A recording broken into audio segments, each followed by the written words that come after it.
I've got these old-fashioned sweet peas to sow, and I've soaked them overnight because I thought they'd germinate quicker. I soaked them in there. I've got some left over in there, and what I've done, I thought I'd try this method. Now, I came across it on the internet. It's called a seed wrap or a seed snail wrap. And what it is, you cut some plastic, it can be bubble wrap or the foam, you know, that foam wrapping, something like that. What I've done, I've cut the bottom of a compost bag. So I've cut it about 6 inches, give or take, because I didn't have a tape measure to measure, and cut 2 strips. So the length of the bag there is the 1 strip, and I've got another strip under there. And on top of there, I've placed some compost, given it a water, and I've laid out the sweet pea seed. Now, the theory is you're supposed to wrap it up and then put elastic or string around it, pop it in the pot. So let's give it a go. So I don't know if it's going to work out. So I've spaced the sweet peas about 1 inch apart. You're supposed to just roll it up. So we'll give it a go anyway. So the peas, they might be down a little bit too deep actually, because I couldn't see what I was doing there. But they should still be okay. You can do it a bit deeper if you like. But I've got it about, I've done mine about 6 to 8 inches. I've got elastic band to go around it. In fact, I'll leave my gloves on. So I've got some elastic bands there. So I'll put elastic band around it. In fact, I'll put 2 around there. 1 at the top and 1 at the bottom. And then, hopefully, when they germinate, you just unroll it and plant it. And it seems to be a lot easier. So that's what it looks like there, look, all rolled up. There we are. And I'll show you in a few weeks' time when they've germinated. So I'm going to pop those in a pot, and I'm going to do another. In fact, I might be able to do another couple because I've got some more seeds left over. So it's rolled up. I put it in a pot, and then I'll water from the bottom then. I don't think there's any holes in the bottom of this pot. So again, now if we roll this one up, so the soil I put there is about half to about 3/4 of an inch, something like that. The soil might be too, you know, I'm just experimenting with it at the moment. So you might not need quite as much as that actually. You might only need about half an inch or so.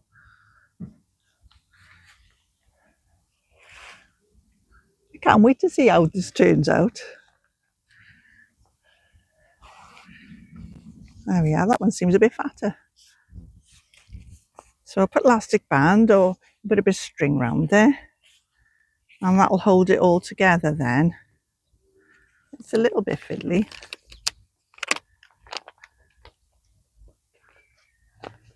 There we are. So the soil was already, I watered the soil when I put the soil on the wrap. So I tell you what, we'll do another one and I'll show you exactly what I've done. Right, so this is what I did. I just cut the bottom of a compost bag, about 6 to 8 inches. So I cut the bottom off. Then I cut her in half. So I would say this is about 18 inches long. I mean, you could have one great big long wrap if you wanted to, but I've cut it into 2 to make it more manageable.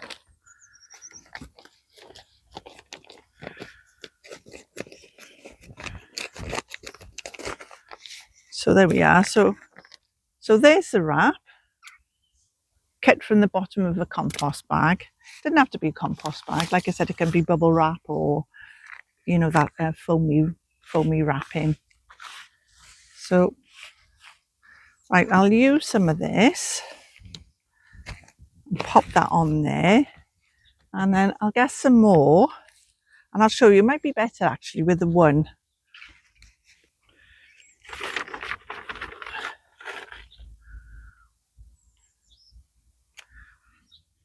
So that's a good half an inch or so. So I'll give it a water.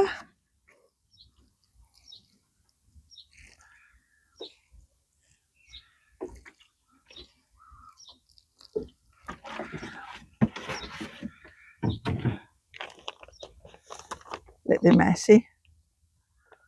I think I gave it too much there. Never mind.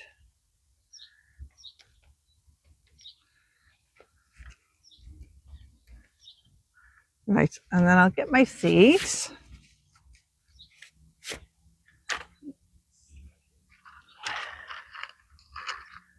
And then I'm placing these about 1 inch apart.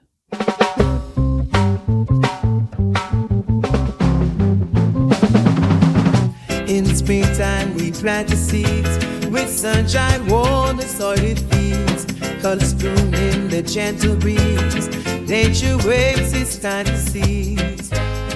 Feel the rhythm. So pop that one in the pot as well. So I've managed to get 3 in there so far. I'm not sure I'll get another one, but I will do another one because I've still got some more seeds. Oh yeah, so that's 4 seed snail wraps done. Now I don't know if I can get a 4th one in here, but I'm gonna try. I don't want to squash them too much really though.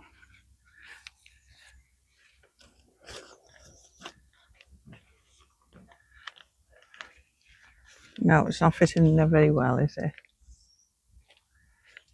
Right, I'll see if I can find something else. There we are. I think I'll just keep those 3 in there and I'll go and find another pot for that one.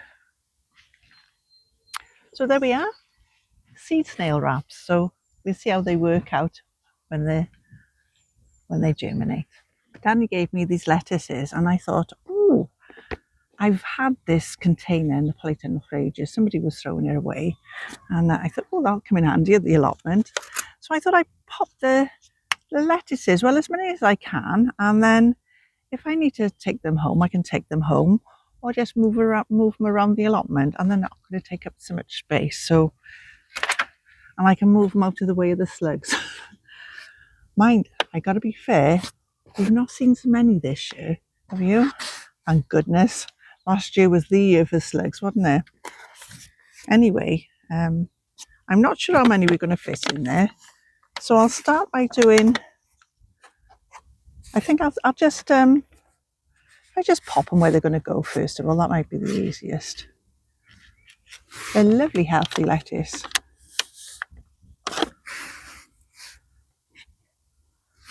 I think I can get 4. And I might just use them as a cut and come again lettuce. So I can leave the roots in and just chop the tops off. Not yet though, they're not big enough yet.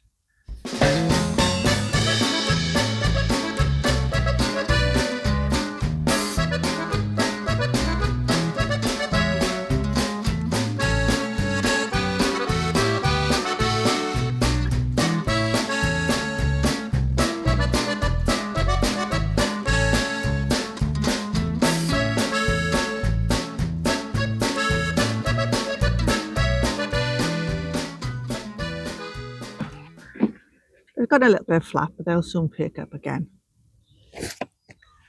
By the pond, it's not started to come up yet, but it is a perennial, and it's a goro. It's like a whitey colour, the one we've got by the pond.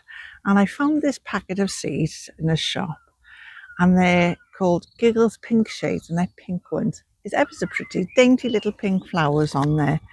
So, and mind, it takes 3 to 6 weeks to germinate. and you just put the seeds on the top and press them in gently and then give them a water. So that's what I'm going to do with these. So they must need the light to germinate. So I've not grown them from seed before. So there's not many seeds here. So I thought I'd just put in this little green one by here. So if I just spread them out and drop one by there. How many seeds have we got? 4, 5, 6, 8. There's only 8 seeds there. So, or is it 9? 9 seeds. So there we are. So if we just press those in out of the soil and then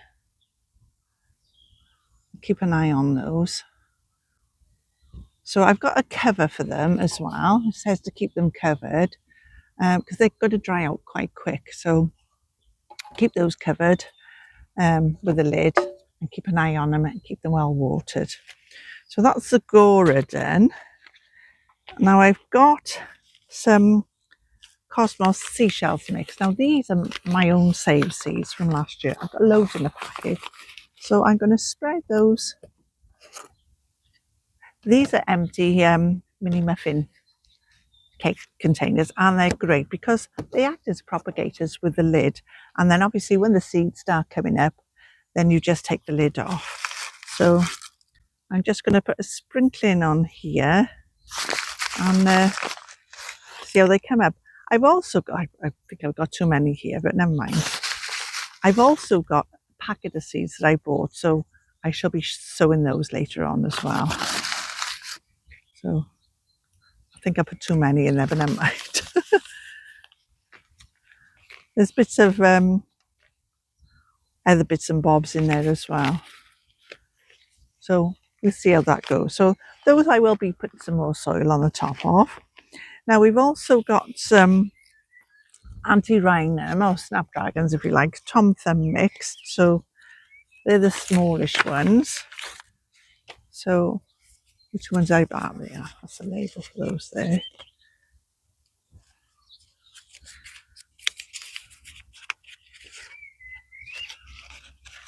They're quite fine seeds, see, so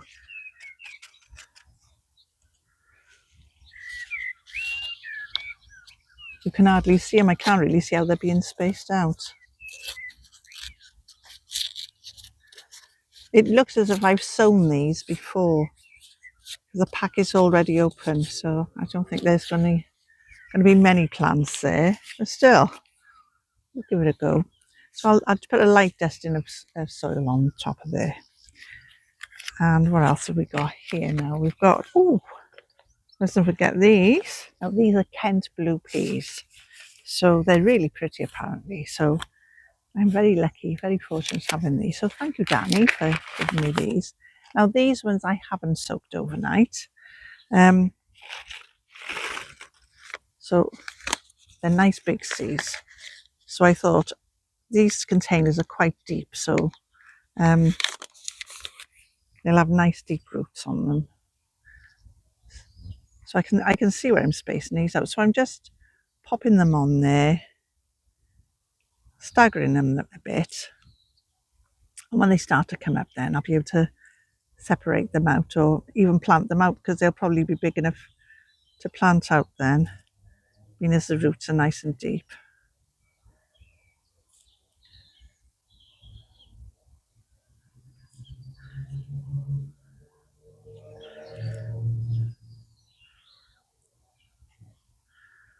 I think I'm overdoing it a bit really. I think I've probably got a bit too many.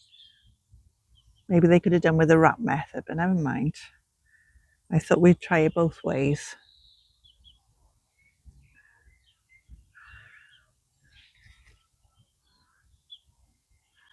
There we are. So we cover that over now as well. So we'll cover those 3 over, leave that one, but just water that one. Right, so I'll put more on there because they're bigger seeds, so they'll be fine with a bit more compost on the top.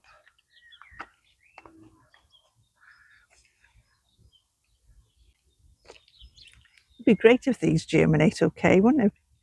It's great, isn't it? Saving your own seeds and then seeing them germinate. Right, so these antirrhinums, now they're only very fine seeds, so I don't want to cover them too much, just a little dusting of soil. I don't want them to dry out either because they're tiny little seeds, so I'm hoping that will do the job. Right, so just water these now, and that's another 4 lots of seeds done.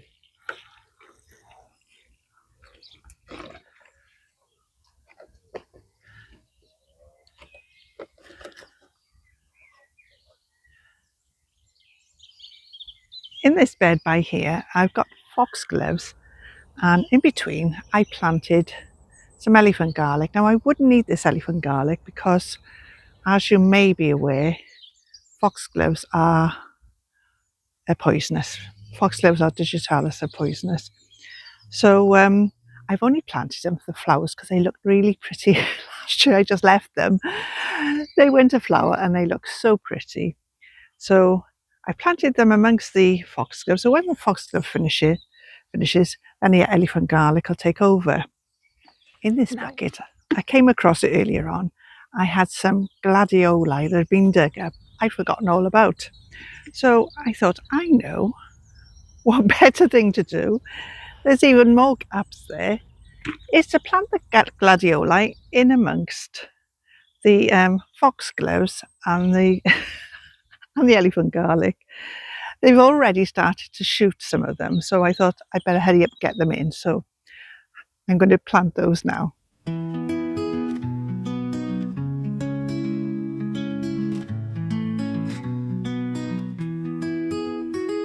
the garden where the flowers sway, lost in colors, drift away. Sunshine kisses my skin so warm. Nature's breath, a common charm. In my last video, I mentioned about making some fat balls for the bird feeder. And I think it was a success, although they do feel a bit more squidgy than the shop bought ones. The shop bought ones are harder. But I'll show you the difference between the shop bought ones and the ones I made. The ones I made have got a lot more seeds in them. Let me tell you how I made them.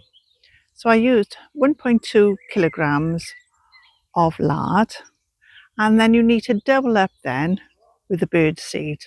So I put 2.4 kilos of bird seed, melted the lard in a saucepan, and then I mixed the bird seed in, allowed it to cool, and then I put little blobs on some greaseproof paper, and as they started to harden, so I formed them into balls. So I managed to make, out of that amount, obviously you don't need to make as many as that, I made 26 fat balls, and I made I filled up 2 coconut shells as well, so it's not bad, is it? So all in all, I think the lard was only cheap lard, it's like 49 pence each, so we'll round that up to say 50p. So I used 6 of those, so that was £3, and Doug worked out the birdseed cost £1.80 because they're from that big sack of birdseed. So for £4.80, I made 26 fat balls and 2 of those coconut, filled up 2 of those coconut shells. So I think that works out a lot cheaper than buying them in the shop, and there's a lot more seeds for the bird. So hopefully it was a success. So I'm going to put some in the bird feeder now. I'm not going to put it where it was there because not only are the birds using this rung as a perch, but I caught some rats on the webcam. So what I thought, if I put that on that one, then hopefully the rats won't be tempted to to use them. And what I'll do, I'll put the coconut on the top rungs then. So we'll try that, put the webcam there and see what birds, if any, it attracts. So let's fill it up now. So I'm hoping they're going to fit because They're bigger than the shop bought ones. I didn't have one at home to compare it to at the time. Yeah, it just about fit in. In fact, I'll just do 3, I think, rather than the 4, because unless I squash that. Oh, there we are. I was able to squash it down. It is a lot softer than the ones you buy in the shop. So I'm hoping, with the nice warm weather we've had, I hope they don't melt and they all end up on the floor. But we'll see. So that's what it looks like in the bird feeder, look. So I'm going to swap that over and put that one by there, I think. And then the coconut can go up there.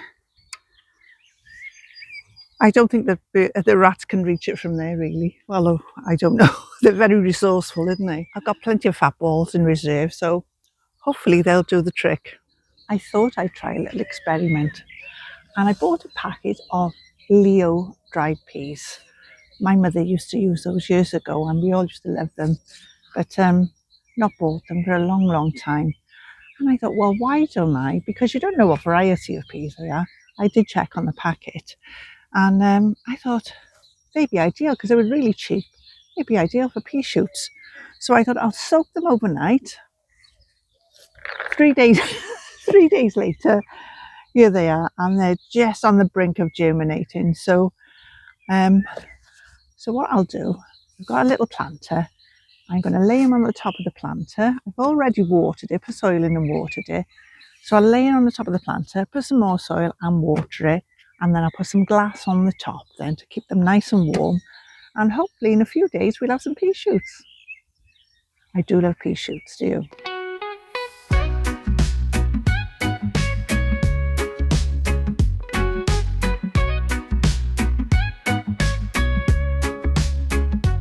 Out in the sun, where the flowers bloom, with me and Linda digging through the fresh earth's womb. Seeds in our hands, we'll watch them grow. With every laugh and smile, we're stealing the show. Planting our dreams in a row, so neat. Gardening with Linda, oh what a delight. Under the sun, everything feels right. Together we bloom, we're the good vibes. So I managed to find 2 pieces of glass. So I put one on top of that container there and one on top of the window box there. So hopefully that'll keep the rats out and keep the heat in and help them germinate. This is our IBC tank, and it's great, especially in the winter time when they switch the water off. But the trouble is we can't access it now because this Hebe's taken over in this corner. And so what I'm planning to do is dig out the Hebe. In fact, there's more than one plant here. Dig the Hebes out, pot them up, then I'll decide what I'm going to do with those later. And then I'm going to grow up some perennial sweet peas and also some of the annual sweet peas. And I think that'll look quite nice. I've also got some morning glory seeds to start off. So I thought maybe I'll put some of those as well. I'll see if they germinate and come okay. So I'll dig these up, and then I've got a swan neck tap to go on the bottom there. So I'll be able to put that on, and then we can fill up our watering cans from there. So that'll be great, and it'll help save the allotments water as well. So let's get on with digging that out then.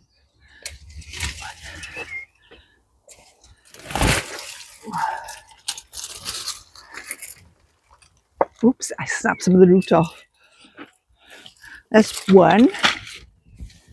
In fact, there's quite a few here. So I think I'm going to need to try and split them with the trowel. So I'll go and get this trowel and try and split them. Otherwise, if I pull them, all the soil's going to fall off like that, like it did on that one.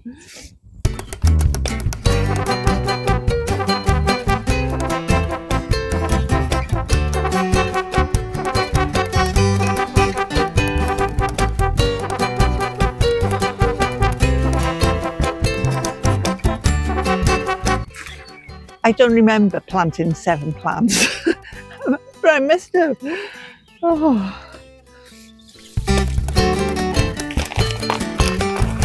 Oh. Well, there's more roots on that one. There's more roots on that one. So I think at least those two will survive. But I think what I'll do for now, I'll just pop them all in some water to give the roots a good soak, because that soil is quite dry. So I need to go and find a bucket. Right, this is a bit of a mess here. Right, there's a pile of soil here. There's also some bits of stone in there. So I think I'll leave the soil out and I'll replenish it with some fresh compost, because bound to have taken all the goodness out of the soil. So I think that's what I'll do. In fact, I'll dig these, there's perennial cornflowers here. I'll dig these up and I'll replenish all this soil. Otherwise, I don't think anything will grow. I think I'll bag up all this old soil and give it a good sieve in, and it'll be ideal for carrots, because carrots like soil that's been spent. They don't like it to be too fertile, or they fork. So I think this is going to be ideal if I can sieve it and take all the bits out. So I'll just bag this up now, and then I'll put a bag of manure compost in there, and it'll all be ready for planting in.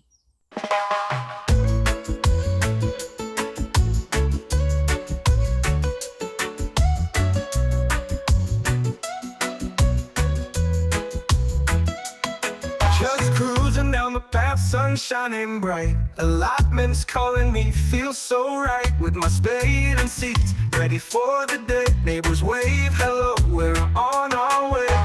Coffee in hand, laughs fill the air. Growing together. So I put some manure compost there, and I've put some forget-me-nots from plot 2. Got loads over there, and it's all changing, so I thought I'll dig some of those up. So I put those there. Now I've put the swan neck tap on there roughly. I'm not sure if I've done it properly, so I'll get Deg to check it over tomorrow, and that'll be great. So we can actually use the IBC tank now, and that'll be absolutely fabulous. Well, it's been a few days now, and you might remember we moved the fat balls to there because well, not so much the birds, but the rats were using this as a perch and eating the fat balls.